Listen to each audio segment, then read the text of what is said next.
Saúde, estamos de volta. Nesse segundo bloco a gente fala sobre um problema cardíaco mais comum nas mulheres, chamado síndrome do coração partido. É um nome poético, melancólico, mas que é uma doença séria e a gente vai entender mais sobre ela com o Dr. Emerson Costa. Dr. Emerson, médico experiente, coordena há 10 anos o serviço de pronto atendimento de Sabará e é também médico da Polícia Militar de Minas Gerais. Maravilha, doutor. Bem-vindo. Obrigado. Prazer estar aqui com você. Sabará, cidade maravilhosa também, né? Sabará recebe o sinal do nosso canal Viver Brasil. Já fui lá no Alberto Charlet. Que é um condomínio. Um clube também. É um clube e um condomínio. Muito exatamente. Bacana. Sabará, querida. Doutor, vamos falar da síndrome do coração partido. Parece um nome de poesia, mas é um problema grave para as mulheres, né? Só para as mulheres? Essa doença assim do coração partido, né, que o americano e o inglês chama Broken Heart Syndrome, ela tem várias denominações no mundo, né? O japonês que descreveu essa doença foi em 1990, eles chamavam de cardiomiopatia de Takotsubo. Cardiomiopatia é doença do músculo cardíaco, né?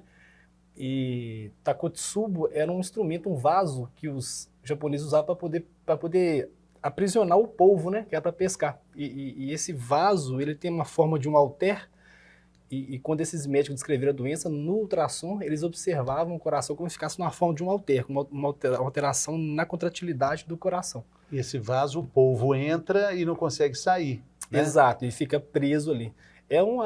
Foi uma forma deles descreverem essa doença de uma forma assim grosseira, né, de como que o coração se manifesta. Mas é uma doença que realmente ela acomete mais mulheres no período de pós-menopausa.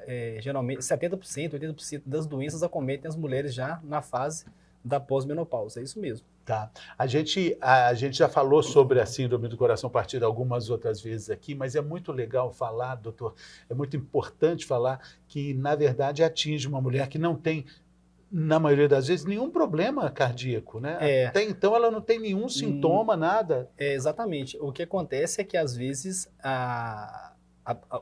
essa doença não é tão bem entendida na medicina, não. Mas ela vem depois que essa mulher, já menopausada, né? Ela apresenta um estresse que causa uma descarga muito alta de adrenalina, geralmente estresse emocional, mas até físico também. E ela tem uma descarga de adrenalina, e essa adrenalina ela concentra no coração ali, e faz o coração ter contratilidades além do normal, e isso dá também um espasmo na coronária, que é o vaso que nutre o coração, né? E a pessoa acaba tendo uma manifestação clínica muito parecida do infarto. A mulher, ela apresenta, ela experimenta uma dor precordial forte. É raro essa doença matar, né? Mas a pessoa experimenta uma precordialgia de forte intensidade.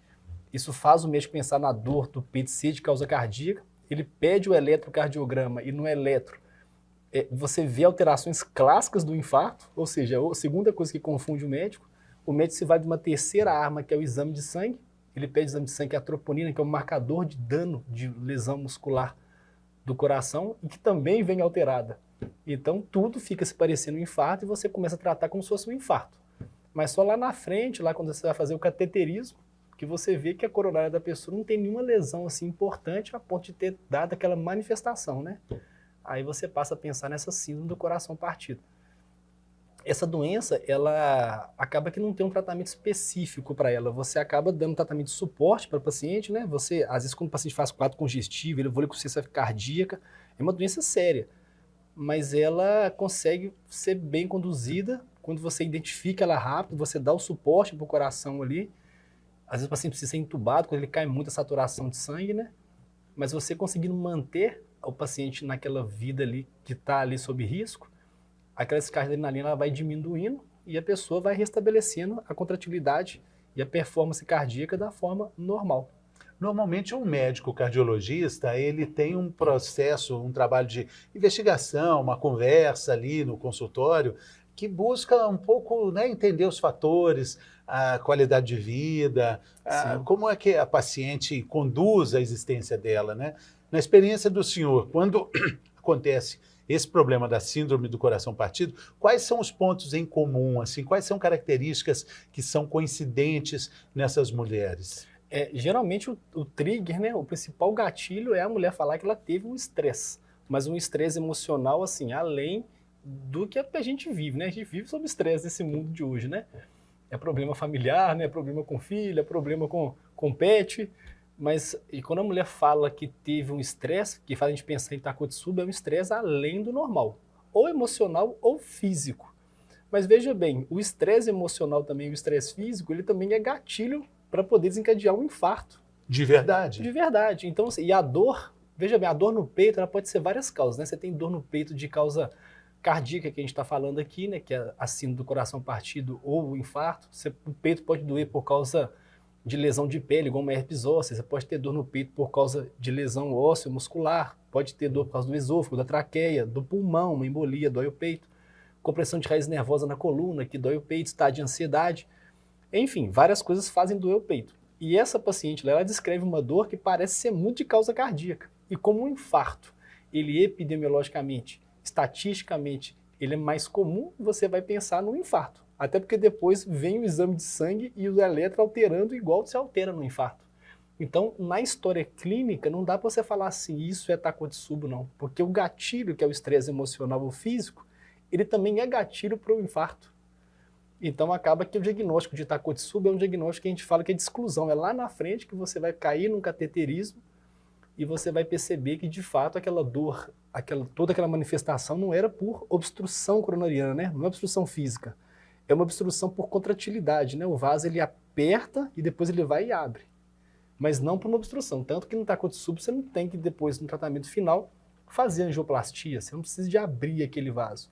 Ele já é aberto, ele só estava funcionalmente contraído naquele momento da descarga de catecolaminas que a gente fala, né? A principal é a adrenalina. Que interessante. Então, todas as conduções médicas levam para um cateterismo, ou seja, vai ter que fazer ali um procedimento invasivo, vai abrir a artéria, e quando chega, aí percebe, opa, a artéria já tá, não tem nada entupindo a artéria. Não tem nada entupido. Aí quando você vai conversar, ela vai falar dos estresses todos que ela teve, né? E isso é também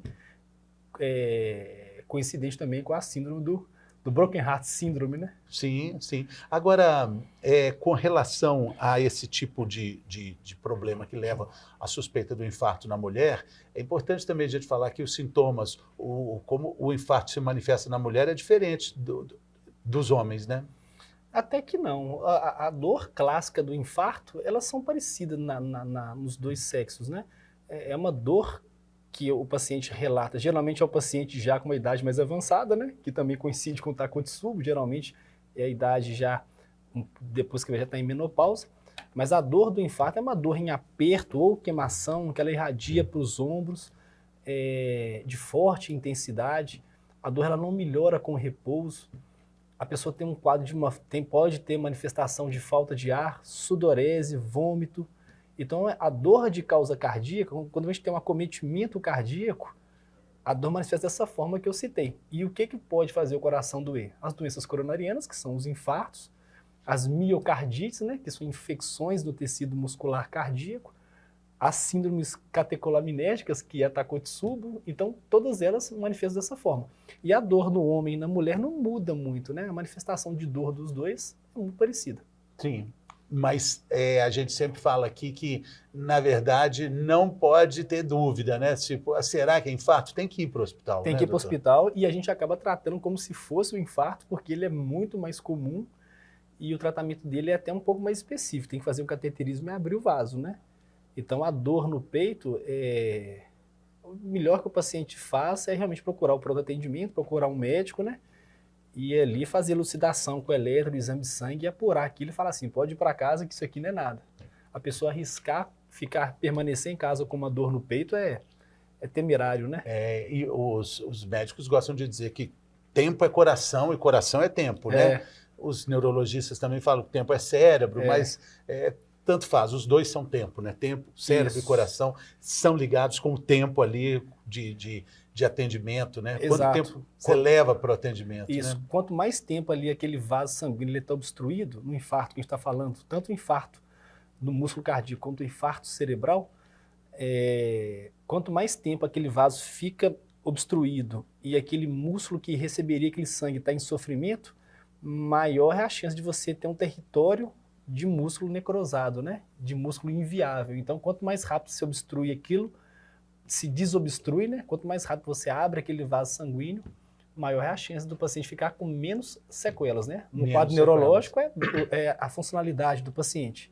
E no quadro cardíaco você perder muita musculatura e evoluir consciência cardíaca, de você chegar a cansar até para conversar, como nós estamos aqui, né? Muito se fala também, né, doutor Emerson, de um momento assim, a mulher que tão cuidadosa, que frequenta o consultório ginecológico desde cedo, né, que ajuda no cuidado da saúde da família toda, chega um momento em que ela própria acaba se descuidando da saúde, principalmente saúde cardíaca, né? Sim, sim. A mulher sempre é mais cuidadosa com a saúde, né? Ela sempre cuida dela, cuida da família, né? Cuida até do marido. Principalmente, né? Às vezes a mulher leva o marido lá passando mal no pronto-socorro. Leva no consultório de urologia, arrastando o marido ali. E às vezes a gente pergunta para o paciente o que você está sentindo, às vezes o paciente vira para o paciente e pergunta para a mulher e pergunta o que eu estou sentindo. A gente fica assim, meu Deus. Mas a mulher sempre é muito mais cuidadosa, né? É muito mais. Mas, em alguns momentos, principalmente na menopausa, não acontece ali um momento de deixar um pouco esse descuido tomar conta? Sim, até porque na fase da menopausa, a mulher começa a desenvolver também doenças psíquicas, que é o quadro depressivo, né? Vem um acúmulo das dificuldades que tem na vida. Então, a mulher ela começa a evoluir com um quadro mais de depressão, de embotamento, de anedonia. Então, assim, é comum a mulher ficar mais... De anedonia? Ela fica menos preocupada, né, com as manifestações que ela tem no corpo, da forma como ela era mais jovem, que fazia exame ginecológico, né, que é o preventivo. Com o passar do tempo, a pessoa vai ficando menos preocupada. Mas não pode. Né? A gente sempre fala aqui que menopausa não é doença, não. Menopausa é fase da vida, um estado da existência que, com sorte, a mulher chega até lá. Tem que ser celebrado também o portal de maturidade, né? A menopausa, o momento que a gente precisa entender como de mais cuidado, de mais experiência, de mais inteligência. E também é preciso dizer, com relação à saúde coronária, também um período de desproteção hormonal, que tinha hormônios que até então estavam protegendo o coração. Sim, exato. Quando a mulher ela cessa, né, até a produção de hormônios sexuais, né, que são protetivos a várias coisas no organismo. O homem ainda mantém aquilo, né? É fato que o homem tem mais doenças cardiovasculares, mas no momento da menopausa, a mulher ela começa a aproximar muito em relação aos homens, em relação a manifestações de doenças cardiovasculares. Então ela tem que ter ali, de fato, redobrar a atenção e observar os sinais e os sintomas que o corpo começa a manifestar, né? E é nessa fase de 60, 70 anos, já até saindo um pouquinho da Takotsubo, né, que não chega a ser tão idoso assim, mas é nessa fase que a gente começa a ter os sistemas do organismo começam a claudicar, né? A gente começa a perder funcionalidade, que são as doenças neurológicas, né? O rim já não tem aquela função 100%, o sistema osteomuscular, né, que é o que mais se manifesta aí no idoso, né? E o coração também, a circulação, a vasculatura sanguínea no coração também, ela começa a ter dificuldade de ter obstruções. Sim. Um período, isso só ressalta a necessidade de mais atenção, né, doutor? Exato, exatamente. Agora, você falou que a síndrome do coração partido é numa idade, assim, logo no início, seria no início do que a gente poderia chamar de menopausa? Em torno de uns 60 anos, né? 50, 60 anos, começa a ter manifestação da Takotsubo. Tá. Ela tem um pico maior em torno de uns 60 anos. E geralmente desencadeado por o principal trigger aí é o estresse físico ou, sobretudo, emocional. Sim. A gente está entendendo esse ponto sempre comum entre as mulheres com relação a esse estresse. A síndrome do coração partido, sintomas assim muito parecidos com o infarto, e quando o exame é feito, aí se descobre não é exatamente um infarto, mas algo que ocasionou isso, né? Agora, doutor, estamos chegando no inverno em Belo Horizonte, no hemisfério sul, aqui no Brasil, enfim. O inverno também é um período de atenção para problemas cardíacos, né? Sim.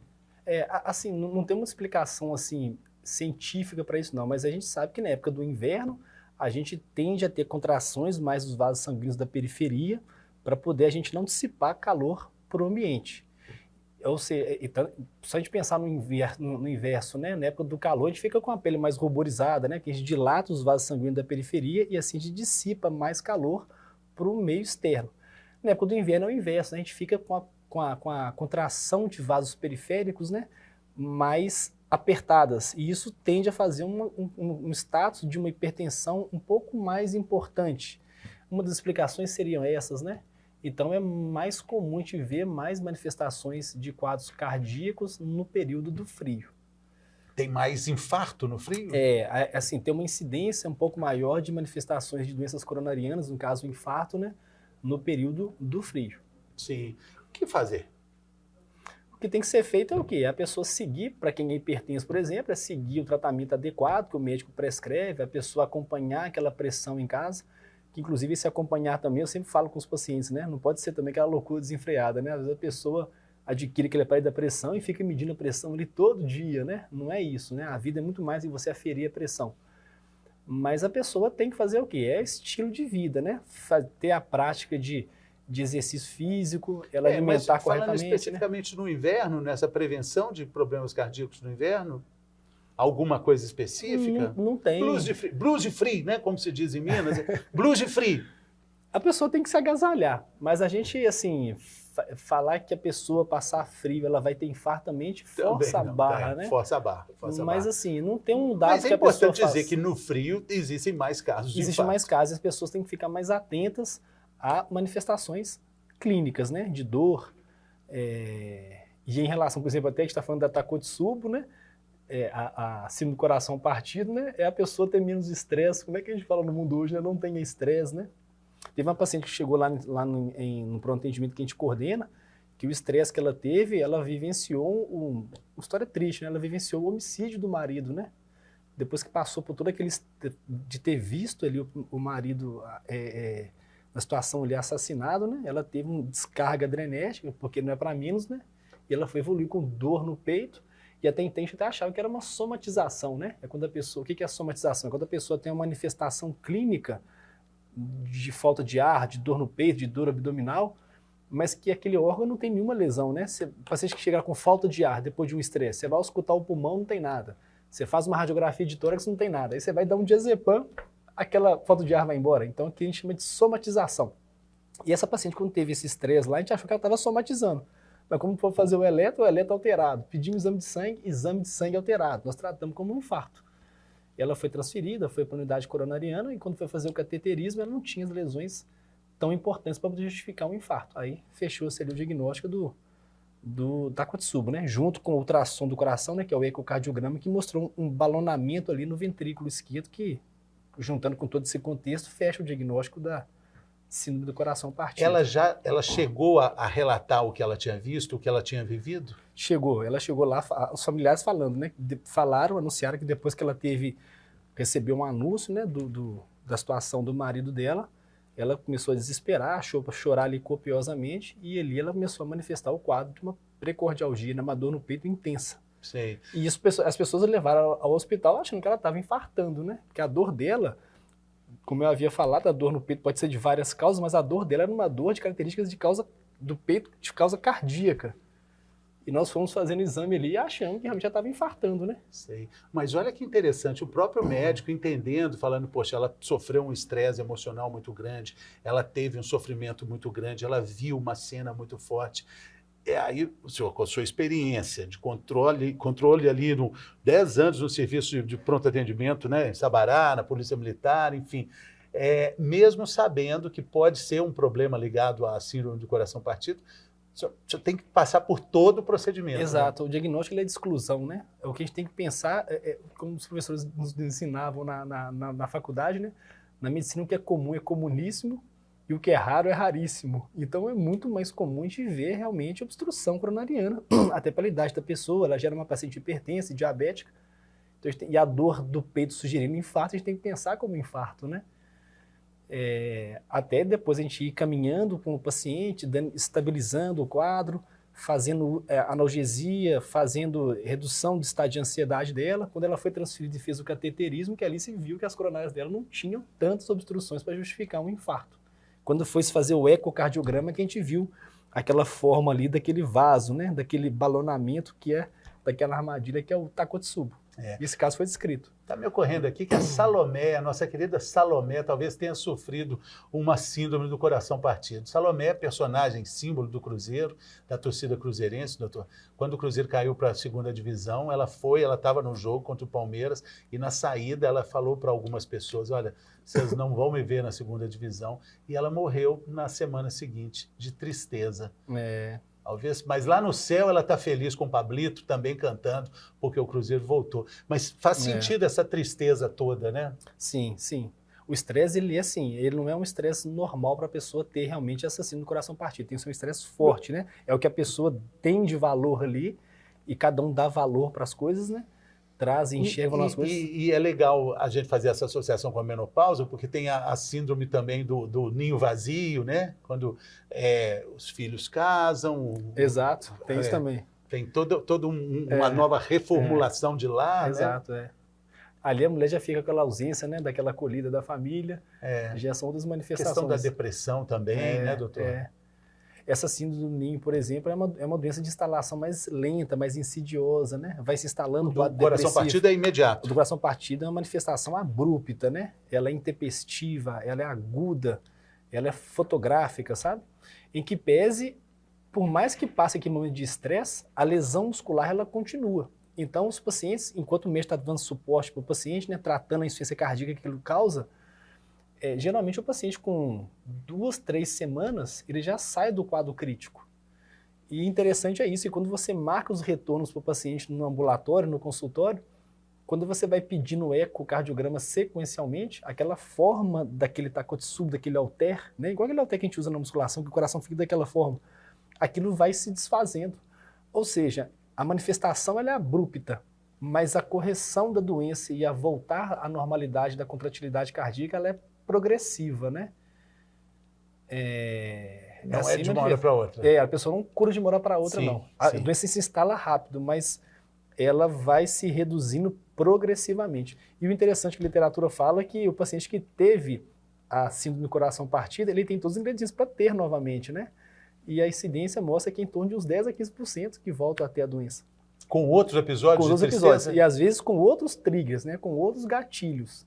Veja bem, o paciente tem um excesso de catecolamina, porque ele teve isso no quadro passado, ele tem aquele tecido cardíaco sensível para aquela descarga adrenérgica, ele tem todos os ingredientes, mas não necessariamente ele vai ter aquilo sequencialmente ao longo da vida. Mostra que a incidência dessa doença é em torno, com coisa que ele não vai ter também nunca mais, mas em torno de uns 10 a 15%.